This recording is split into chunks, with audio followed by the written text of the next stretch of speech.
Hi, it's Jan. It's August 25th, a Sunday, here in New York City. Hope everyone's well. Today is my dear friend Paige Johnson's birthday. If he had lived, he would have been 97 years old, but he was a good friend and I miss him dearly. So I've been anxious lately because of just the way of the world right now is in such flux, and I'm not a fan of the occupant of the White House, and it worries me that people seem to be at such odds.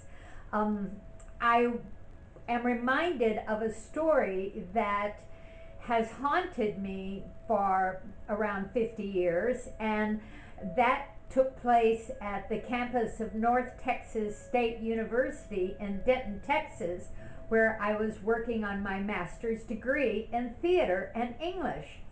So I was living in private quarters, what we called at that time, not in a dorm, but because I was a graduate student and also teaching there, I could live in private housing. So along with Jenny Ellett and a couple of other people, we took an apartment in row of apartment houses that have probably been raised years ago. And they were comfortable. We shared that row of apartment houses with a couple of fraternities. We never saw that much of them. We certainly traveled in different circles. They weren't theater lovers.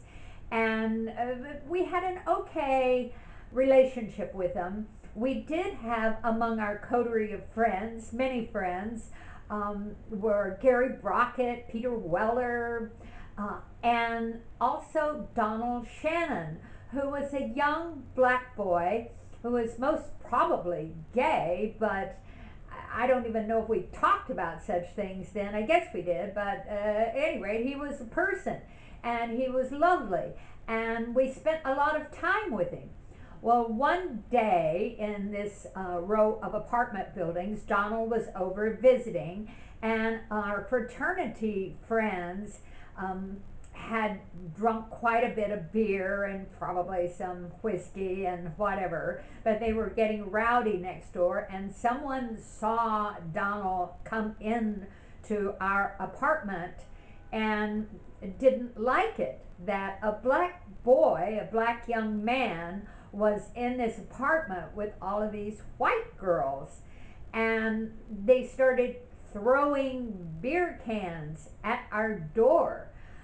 Well, that lasted for some time. They pounded on the door. We were all freaked out, of course, because we were not the type to call the police. We just weren't. I don't even know if we had a phone. I don't think we did, actually.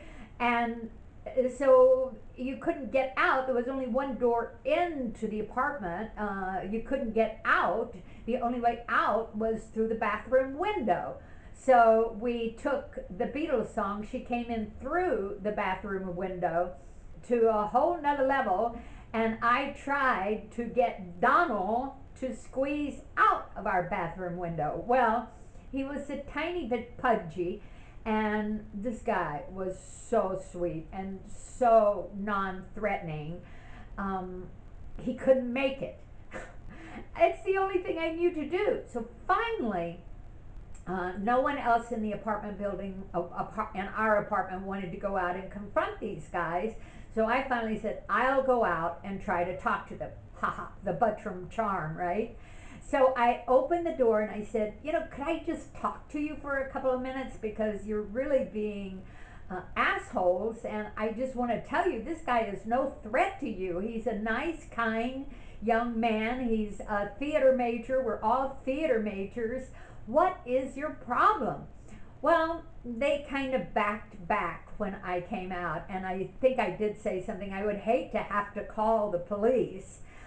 Mainly because I didn't have a phone, but I think I did pass that by them, and I think they had enough sense to go, okay, we see your point. I think I later had a little dalliance with one of these guys, but more about that later, maybe. They allowed Donald to leave. Isn't that amazing? Now, this was probably in 1969, the summer of 69, which was also when we had our own Woodstock, the Louisville Pop Festival. It was smoking a little grass and getting on with our lives, and I think somebody stepped on the moon. A lot of things were happening that summer, but racism was alive and well in Northeast Texas and North Texas State University. One of the reasons I was so keen to go to North Texas State was because they were the first college to elect a black homecoming queen. I thought that was pretty tremendous. And there were marches on campus for black equality, and it was a liberal college. But there were still elements that didn't want anyone to move forward in their thinking.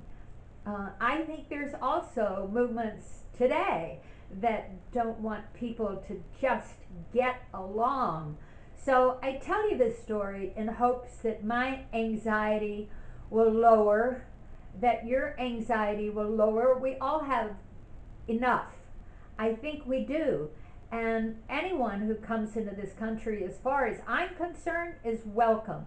If you can make a trek over the Rio Grande and get here alive, congratulations. It ain't easy. I send all my best wishes to everyone to have a fulfilled, generous life.